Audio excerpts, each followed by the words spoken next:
পিছন থেকে লাথি বন্ধ মেরেছে, লাথিও মেরেছে। পুরোটাই আমরা দেখেছি, আমরা প্রচন্ড উদ্বেগের সঙ্গে সফল ছিলাম। আপনার ব্লাড দিতে হয়েছে, সুগার লেভেল কত? 212। জানি উনি তো ক্রনিক। হ্যাঁ, এমনি আপনার বেশি থাকে।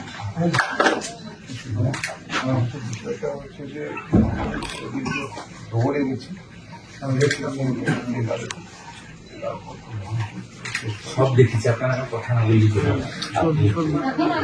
একদম অ্যারেস্ট করে। আমরা আগামীকাল মুভ করছি। আমি যে কমপ্লেনার মন্ডল প্রেসিডেন্টকে কলকাতায় নিয়ে চলে গেছি। না না, পানিশমেন্ট হবে, আপনি নিশ্চিন্তে থাকুন, পানিশমেন্ট হবে। আমরা আছি কি করতে, পানিশমেন্ট হবে।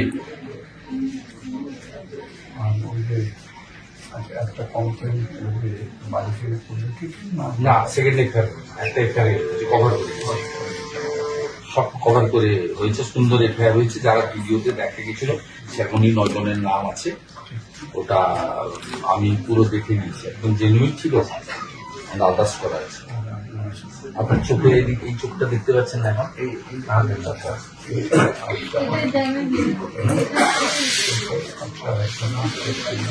ডাক্তারদের সঙ্গে কথা বলে দিচ্ছি, ডাক্তারদের সঙ্গে আমি কথা বলে দিচ্ছি। আমি কালকের মেডিকেল বুলেটিন যেটা পেয়েছি তাতে এরা কনফিডেন্ট যে এরাই সামলে দিতে পারবে। না না, স্যার আপনার উপর নির্ভর করবে। ওই টিমের সঙ্গে আমি এক্ষুনি কথা বলে দিচ্ছি, দিয়ে আমরা ডিসিশন নিয়ে নেব, বুঝেছেন? অভিজিৎ বাবুরও অবস্থা কি হয়েছিল জানেন, আমরা করবো আপনাকে, আপনার পরিবারের জন্য নয়, সবার জন্য করবো, ঠিক রাখতে হবে। আর এই যা রক্তকাল দেখেছে বাংলা, এর হিসাব হবে, বদল হবে, বদলাও হবে। আমি জানি না, আসলে আমি তো এই কোশ্চেনটা ভয় পেয়েছি, আমি একদম এই কোশ্চেনটা স্যার শরীর কেমন আছে?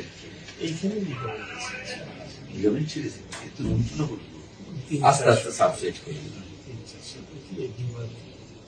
কলকাতা যেতে হবে না, আমি তো ভয় পেয়ে গেছিলাম দীপকদা, আপনাকে যখন ফোন করলাম তখন আমি না না, এরা তো চলে গেছে তখন, আমাদের সঙ্গে কন্ট্যাক্ট হচ্ছে না, ফোন সিঙ্কিং টাওয়ার, দুটো কথা বলছি কেটে যাচ্ছে, দুটো কথা বলছি কেটে যাচ্ছে। আপনাদের বের করতেও অনেক কঠিন করছে।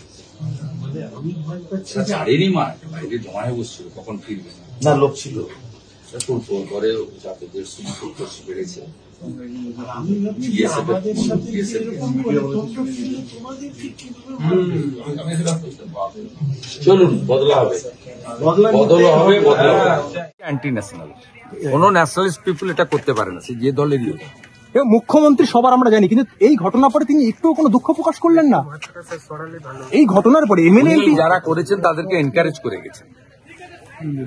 ওনার জায়গায় যে কোনো দলের যে কোনো মুখ্যমন্ত্রী থাকলে নিন্দা করতেন এবং ডিজিকে বলতেন গ্রেপ্তার করো, আমি এখানে আছি, রাত্রের মধ্যে গ্রেপ্তার, not a single arrest till now. আমরা আগামীকালই মুভ করব সিবিআই এনআইএ ইনভেস্টিগেশনের জন্য, এবং already honourable speaker Om Birla, কালকে আমি লজ করেছিলাম কমপ্লেন, তিনি অ্যাকশন নিয়েছেন, এবং এসটি কমিশন অলসো অ্যাকশন নিয়েছেন। এটা ছাড়া হবে না। আমাদের স্পিকার বিমান ব্যানার্জি বিধানসভার কিছু করবেন না সম্পর্কশীল ইস্যুতে, মাননীয় ওম বিড়লা এটা ছাড়বেন না, এটা আমার বিশ্বাস। এবং এখানকার এসপি কে ভুগতে হবে জলপাইগুড়ি। স্পেশাল কমিউনিটি এবং মুখ্যমন্ত্রী খুব খুশি আছেন, জুবিলিয়েন্ট মুডে আছেন। উদয়ন গুহকে 2 কাপ চা খাইয়েছেন কালকে, যেহেতু খাগড়াবাড়িতে করেছে এবং কালকেও করেছে। Same person, same organize, same category, same face, এবং they are the anti national, এবং এদের সঙ্গে বাংলাদেশের এক্সট্রিমিস্ট গ্রুপ আনসারুল বাংলাদেশ বা জামাতের যোগাযোগ। কি করবেন, কি করবেন? Already started. স্পিকার ওম বিড়লাজি অ্যাকশন ইনিশিয়েট করেছেন, এসটি কমিশন অ্যাকশন ইনিশিয়েট করেছেন, আমরা এফআইআর লঞ্চ করেছি, আর আমাদের যে কোর্স অফ অ্যাকশন কালকে ভ্যাকেশন বেঞ্চ আছে, দেখতে পাবেন। আমাদের ভিডিও ভালো লাগলে লাইক এবং শেয়ার করুন, কমেন্ট সেকশনে গিয়ে জানান আপনাদের মতামত। আরও ভিডিও পেতে আমাদের চ্যানেল সাবস্ক্রাইব করুন এবং প্রতি মুহূর্তে খবরের আপডেট পেতে প্রেস করুন বেল আইকন। নমস্কার।